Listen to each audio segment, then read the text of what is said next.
Plus, a live look at Bourbon Street this morning. It's open again. It's been 2 days since the world woke up to the shocking news about the terror attack in New Orleans.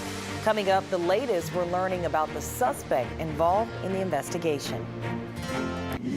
Good morning. I'm Rochelle Turner in for Zach Lashway. KPRC2 reporter Gage Goulding has been on the ground in New Orleans, bringing you the latest from the community. He joins us live to talk about what he's witnessed and how the community is feeling after this attack. Gage, good morning. Hey, good morning, Rochelle. I just really want to hone in on the fact that here along Bourbon Street, it just seems like a regular morning. We've seen the food and beverage trucks coming on in to restock these businesses. Actually, right behind the camera here, there's a construction crew that looks like they're doing some remodeling to one of the balconies, those iconic balconies that hang over Bourbon Street.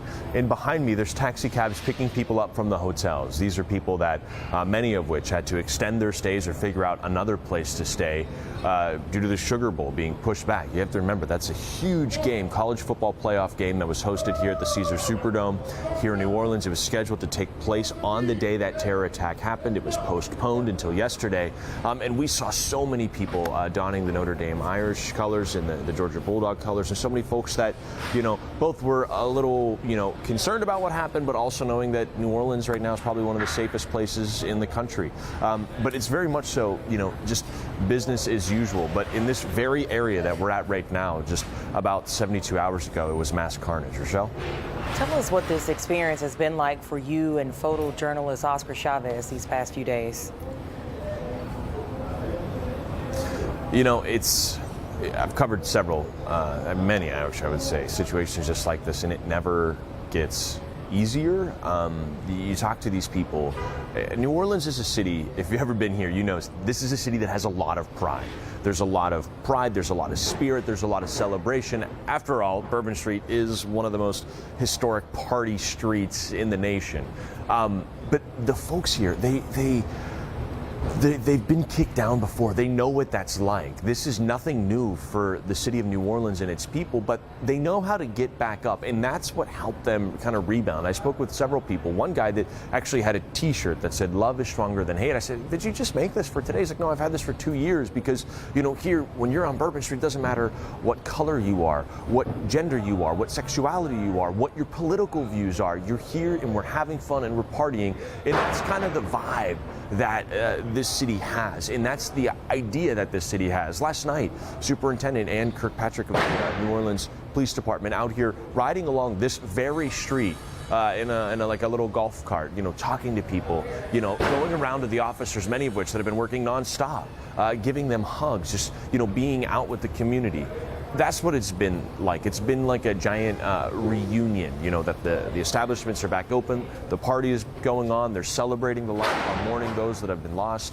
But, seeing that, it's different, more different than anything I've ever seen when covering these types of situations, because I've never seen such a quick rebound to almost like a party atmosphere. And that's been different. But, when we got here, to say this scene was gruesome and extensive is such an understatement, to the point where the hotel that we're staying at actually had to cover up all the windows that face Bourbon Street, closing the blinds, putting bed sheets over them, because it was sparing you the details. It was easily one of the most gruesome things that anybody could ever witness. Oh my goodness, and you guys have been doing an incredible job keeping so many people informed here at KPRC. Talk about the security measures that are in place on the French Quarter, or what is it like?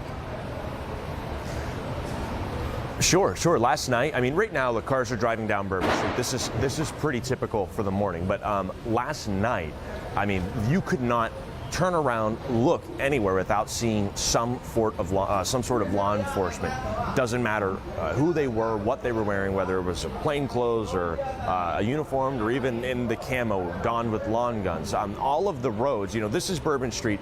The streets around it were still blocked off. Canal Street is way down that way, and that's where the pickup truck and the terrorists kind of drove down this way, so coming from behind me and ultimately ending up kind of right where we're standing. There were barricades, the barricades that the police department superintendent said they weren't even aware that they had. They deployed those, and then using big dump trucks and pickup trucks and just massive pieces of equipment to physically block the intersections. Then on top of that, they had, SWAT vehicles, and one of the most interesting things we saw was like a Humvee with those officers on top, donning long rifles, just all, standing kind of in a high post, if you will, on horseback, via helicopter. So many helicopters yesterday. You remember Sugar Bowl with, Super Bowls type security, but also, in addition to this, it was gridlock. Trying to drive anywhere in and around New Orleans and French Quarters was absolutely miserable. But specifically here, I mean, easily the most police I've ever seen in one specific point at one time. And Gage, we've already seen Houstonians trying to find ways to help the victims' families that were affected by this tragedy. Kind of talk about how the community is doing in New Orleans and how they feel after this.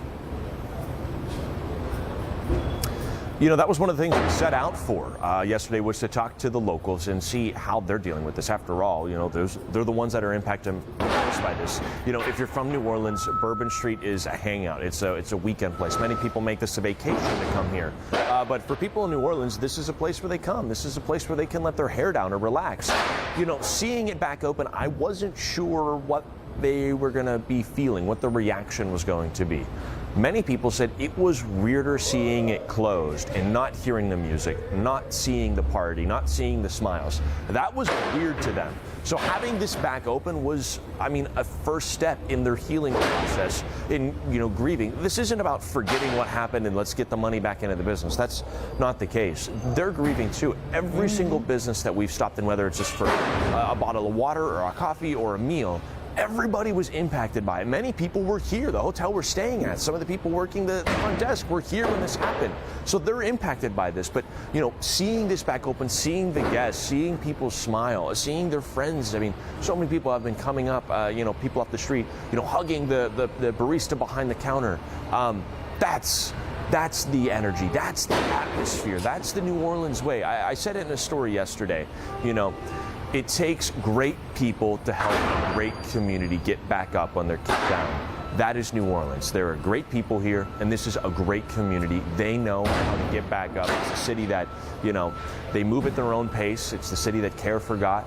They move at their own pace, and right now that pace is helping one another, making sure they're showing love for one another. They've been through so much, Gage, and we know this is still an active investigation, but have you been able to learn anything new from law enforcement? A lot of details coming out in the first 48, 72 hours of this investigation. Not surprised there at all. But, as they continue to go forward, remember, they don't have a suspect that they can interrogate.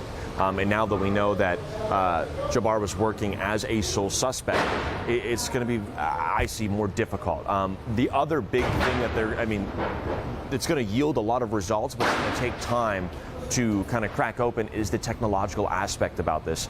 Your phone has so much information on it, from tracking where you are, the pictures, the videos, the things that you delete that, forensic experts, the technological forensic experts can get is incredible. So once they start cracking the code on this, Jabbar had 3 cell phones and a couple laptops. So once they start getting information off that, there could be additional details. There could be more information about, how this plan, this plot was formulated. Was there more down the road, and potentially could it lead to other different things? I know they said he was acting alone, but that's the current status of this investigation. I want to go back to the first press conference that the FBI and the NOPD had. They said this wasn't to terrorism. Then they, a couple hours later, they said, oh, this is terrorism. And then they said he's working with a group of people. There's several people, and then they're saying it's not. So what my point is that things will change throughout this investigation, and that's normal. That's okay. To answer your question in a nutshell, no, nothing crazy new overnight.